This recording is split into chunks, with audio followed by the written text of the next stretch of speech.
Yeah. Now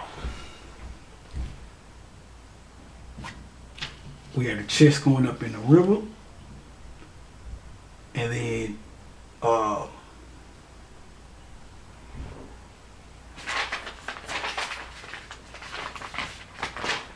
part of him, when they say that it floated to the ocean, the floating of the casket into the ocean is the light going out to the circumference. A river is narrow. Ocean is a wide body, or which this is going to eventually become the ocean of the world anyway.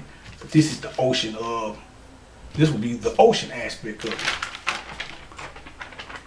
The tree, pillar, the branches, the 7 layers, the 7 different vibrations. That's the tree aspect of it or whatever. So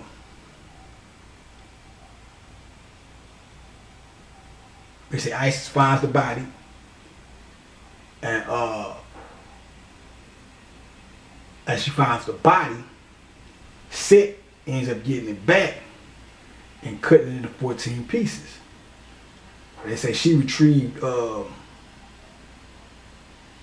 13 of these pieces, all parts. She just basically rediscovered, or she found all of them except for the phallus or whatever. And she recreated the penis out of gold. And once she did that, this resurrected Osiris. He impregnated her with the golden wood, or the golden rod. You know what I'm saying? He put the golden rod down, and then impregnated her with the hero, or the Heru, or Horus. After that, he went on to live in the heavens to be the judge of the underworld or whatnot. So, or to be the judge. So, what would be, so now, on one hand, when you know, they say he was broken into 14 pieces. Now, we're going to deal with the significance of the 14, but at the same time, you have the significance of the number 14, and then you have the significance of a dismembering period. The whole concept of being dismembered, which is what I was just dealing with down here. So when they say she first and foremost, let's look at the ways you can deal with the 14.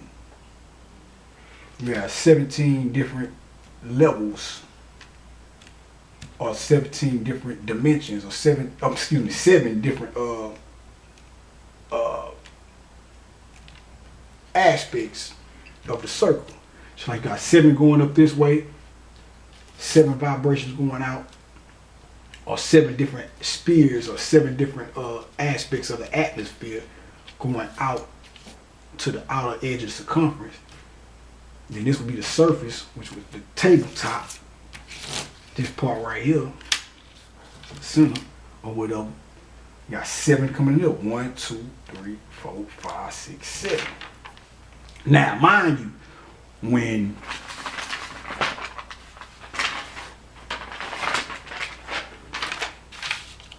all that light, as it was making its way towards the center, in order to come up this way and spill out to the circumference, it was pushing up on the bottom at these 7 points or whatever. So when it was pushing up, what was coming up from on the top was mountains. So you have 7 mountains on this side, 7 mountains on that side.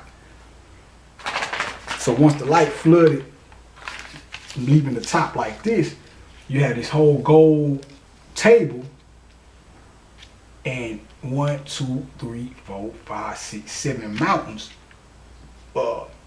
These would be, even though you have the gold flooding the top, it'd be gold flooded, and then 7 black mountains that was pushed up by the force of the light as it traveled from this part at the bottom and shot its way up. So as this light was coming all down this way and concentrating at the center, as it was sliding down, it was pushing up on the bottom of this, and pushing the mountains up. That's where you get your whole horns from. The whole thing about the devil having horns or whatever. That's where you get this thing from. The concept of the devil having horns, or soot with the whole, because soot is the prototype of the devil or whatever, the evil or negative or whatever. But the horns represent nature. Hathor had horns. Horns are a symbol of nature. That's why when Thanksgiving roll around, you see the cornucopia, which is shaped like a horn. You see the cornucopia with the food coming out of it. That symbolizes Mother Nature providing the food that we partake of or whatever during Thanksgiving. So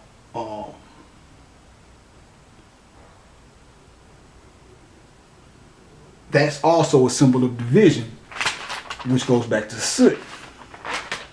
Because instead of the light just coming up here and floating over a flat surface, it comes through here and it floats out to the edge of the circumference, but it's divided by them 7 horns. Soot, once again. And when you look at the globe, or you look at the earth, it's actually your head. It's just like your head. It's actually all the body. That's why you can take the globe and take this diagram, this illustration, and you can look at it as this is the spine, head, arms, legs. Or you can just look at the whole thing as the head. And as the whole globe as the head, these two aspects of the horns that come up on this side would be analogous or will correspond to the left and right hemispheres of the brain, which this would be the left, your right, coming from the camera, with one side, one hemisphere of the brain, other hemisphere of the brain. This would be the top or whatever. This would be the pineal gland sitting at the base of the brain. So, I got a bad motherfucker I'm gonna do. I might do it after this one. I ain't know if I want to just go ahead and finish the series out and then do this, then throw this one out, throw this one I'm talking about out. But I might go ahead and do this one, drop that one, and then finish this the rest of the series out. But let me get back to it. So, like I was saying, when you read Ancient Egypt Light of the World, you'll come to a part where they say the divine rose up, but he had nowhere to when he rose up, he had no land to put his feet on. They talking about this right here. When this shot up and came up here, it had the other 4. This is the 1 center, and then the 1, 2, 3, and the one that would be going straight backwards 4. These 4 carve these paths out, creating the cross. So all this time in the conscious community, in which I still see people doing now, you know, due to the cross being associated with Christianity, and Christianity being associated with our oppression, as it rightfully has been, we threw the baby out with the bathwater and said, fuck the cross, or the cross is bad. No, the cross is Osirian as well. Some people say, oh, no, it's not about the cross, it's the Ankh. The Ankh and the cross are both equally important. The cross is associated with the number 4.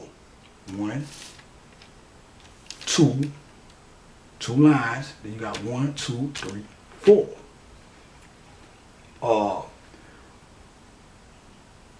It's associated with the number 4, and it's associated with the square.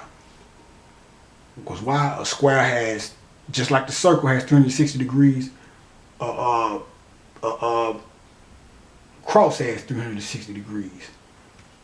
90-degree angle, 180, 90, 90, that's 180, 90, 90, that's 180, 360 degrees or whatever. And so when you see Christ crucified on the cross, that's just another version of Osiris being inside the box. The cross represents the box or the chest of Osiris that he was trapped into. The cross that Christ is crucified on, the cross would be the chest, or the crucifixion of Christ will be Osirian. The resurrection of Christ will be the Heru. So when they say that Christ was crucified, Christ is the light. Christ is crucified on the cross because the light that comes through here is going to go up, down, right, left, and the light is going to spread throughout it and be on top of it, on the cross, the same way that Christ was on the cross. You got the light on the cross, just like they said Christ was on the cross. Just like your soul, in the ultimate understanding of that is, your soul, your physical body is the chest of Osiris, with your soul inside of it. Your physical body is the cross. That's why if you stand up, put your legs together and spread your arms out, you'll form a cross. Your soul is crucified, or the light within you is crucified on the cross until you resurrect it and activate your glorified body, activate the light within your whole being, and then that's how you take yourself off the cross and resurrect. You still in the body, but by you having knowledge of self, now you are of the Christ consciousness. Now you are the resurrected Christ. You move that boulder from out of the way of your of that tomb, and you rose up through the mind. It's a mental thing. Got 4 minutes left. Okay. So that's that on that. So now what we dealing with now? The okay, so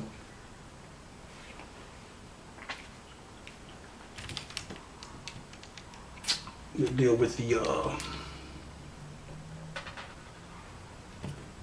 dealing with the dismemberment again. Try to finish it off. So I ain't got number 5 minutes left, so might go ahead and stop right here. Just go ahead and pin this up and drop a little bit more.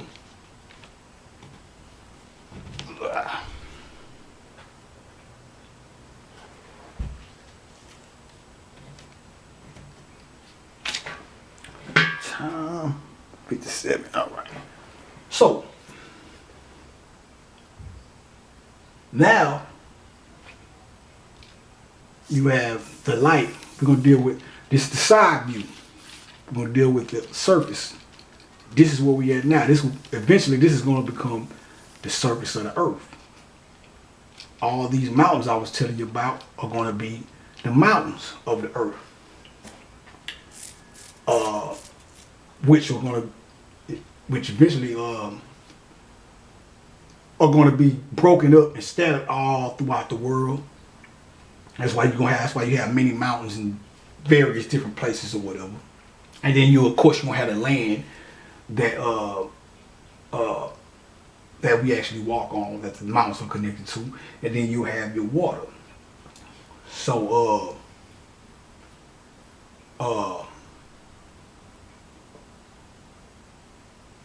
they say Seth found the body, and this time he decided to cut it up into 14 pieces. Now the cutting up this time is going to be the light retracted from the center and disappearing as it retracts from the center and goes back out to the surface. What's the 14? 7 rings. Cut that 7 down to half. You have 14 on this side, 14 on this, 7 on this side, 7 on this side, which would be 14. Cut that down the middle. 7 on this side, 7 on this side, 14. 14 plus 14, that's 28. That's where you get your 28 days of the moon cycle, which the process of the light retracting to the circumference, and this light being drawn all the way up to here is going to create the moon. So when we look at the moon is not a full sphere, it's a half sphere. So the moon is going to become this top. When it's blown from the earth, it's going to blow off the earth, and the part of the moon we see is going to be the bottom part, which would be the surface. We'll be sitting on the surface, and then the other half of the earth, basically the moon, the earth we're on right now is like this. It's a globe.